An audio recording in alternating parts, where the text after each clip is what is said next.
आज पूरे लेह में बंद की घोषणा की गई और फिर युवा पीढ़ी हजारों की संख्या में बाहर आ गए।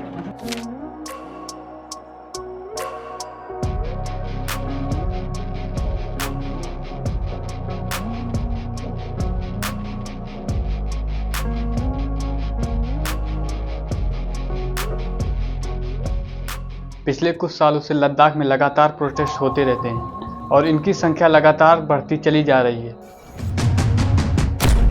और हद तो तब हो गई जब 24 सितंबर को लद्दाख के लोग प्रोटेस्ट कर रहे थे और वे अपने राज्य का दर्जा और संवैधानिक सुरक्षा की मांग कर रहे थे, तो लद्दाख की पुलिस ने उन पर फायरिंग शुरू कर दी, जिनमें 4 लोगों की डेथ हो गई और मरे हुए लोगों में एक रिटायर्ड आर्मी ऑफिसर भी शामिल था और दर्जनों लोग घायल हो गए।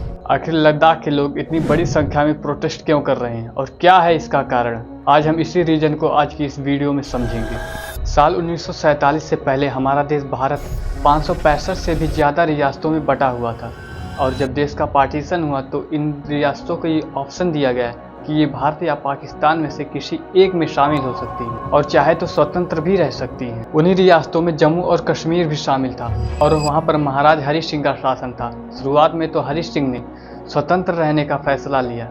उनके स्टेट में मुस्लिम पॉपुलेशन मेजॉरिटी में थी, लेकिन वे खुद एक हिंदू शासक थे। सब कुछ ठीक चल रहा था कि तभी जम्मू कश्मीर पर पाकिस्तान की तरफ से आए कबायली हमलावरों ने जम्मू कश्मीर पर हमला कर दिया और अपनी रियासत को बचाने के लिए महाराज हरी सिंह ने इंडियन आर्मी की हेल्प मांगी। इंडियन आर्मी के हेल्प के बाद 26 अक्टूबर 1947 को महाराज हरी सिंह ने भारत के साथ एक विलय पत्र पर साइन किया और भारत में विलय के बाद जम्मू और कश्मीर को भारतीय संविधान के आर्टिकल 370 के तहत स्पेशल स्टेट का दर्जा मिला। इस आर्टिकल ने जम्मू और कश्मीर को अपना अलग संविधान, अपना अलग फ्लैग और आंतरिक मामलों में स्वायत्तता दी और इंडियन पार्लियामेंट के कई रूल जम्मू और कश्मीर में तब तक नहीं लागू होते थे जब तक कि राज्य की विधानसभा उसकी परमिशन ना दे दे। पाकिस्तान ने भारत से जम्मू कश्मीर को छीनने के लिए कई लड़ाइयाँ लड़ी, लेकिन वो जीत नहीं सका। 2019 में लोगों ने शेड्यूल 6 की मांग की, लेकिन लॉकडाउन लगा और प्रोटेस्ट नहीं हो सका। 2021 और 22 में भी लोगों ने प्रोटेस्ट किए, लोगों ने भूख हड़ताल भी किए, लेकिन कोई भी सुनवाई नहीं हुई। अब वो पल भर में बिगड़ जाए। 2024 में सोनम वांगचुक के नेतृत्व में प्रोटेस्ट हुआ।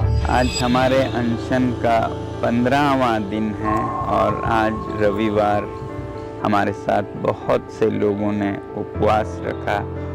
उन्होंने राज्य का दर्जा शेड्यूल 6 और कारगिल के लिए अलग लोकसभा सीट की मांग की।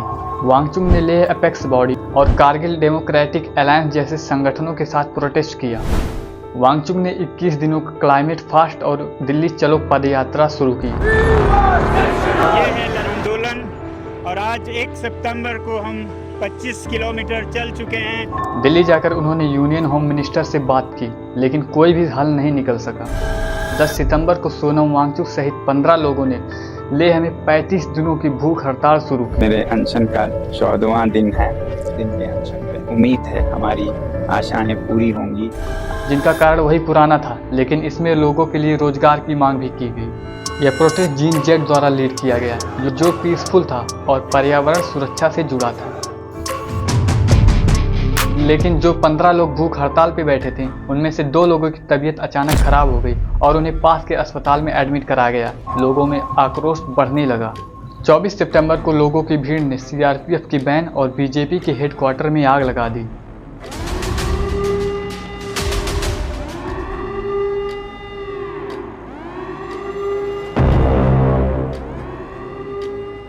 जिससे पुलिस ने उन पर फायरिंग की और 4 लोगों की वहीं पर डेथ हो गई और 87 लोग घायल हो गए। इसके बाद पूरे लेह शहर में कर्फ्यू लगा दिया गया। दुकानें, स्कूल और मोबाइल इंटरनेट पर बैन लगा दिया गया।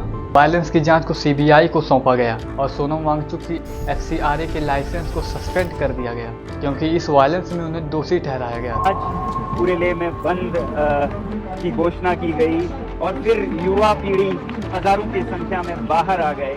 26 सितंबर को सोनम वांगचुक को अरेस्ट किया गया और जोधपुर सेंट्रल जेल में डाल दिया गया।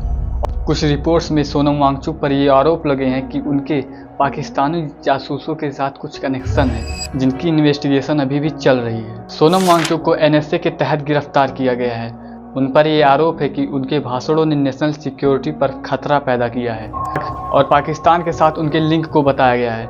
लेकिन सोनम वांगचुक इससे साफ साफ इनकार करते हैं और उन्होंने कहा है कि उन्हें फंसाने की साजिश की जा रही है और उनकी मांगों को दबाने की ये साजिश है। उनकी पत्नी गीतांजलि ने कहा उन्हें बिना बताए, बिना उनकी परमिशन के उनके घर की तलाशी ली गई है। कांग्रेस ने इसे सरकार की तानाशाही कहा है और कहा है कि लद्दाख के लोगों की संस्कृति और परंपराओं पर बीजेपी और आरएसएस द्वारा हमला किया जा रहा है। उन्होंने स्टॉप द किलिंग का नारा दिया है और लद्दाख के लिए शेड्यूल 6 की मांग भी की है। खैर, आपको क्या लगता है दोस्तों, क्या लद्दाख के लोगों की मांग को सरकार को पूरी कर देना चाहिए? क्या वांगचुक पर लगे आरोप झूठे साबित हो पाएंगे? कमेंट में अपनी राय जरूर दें। वीडियो देखने के लिए बहुत बहुत धन्यवाद।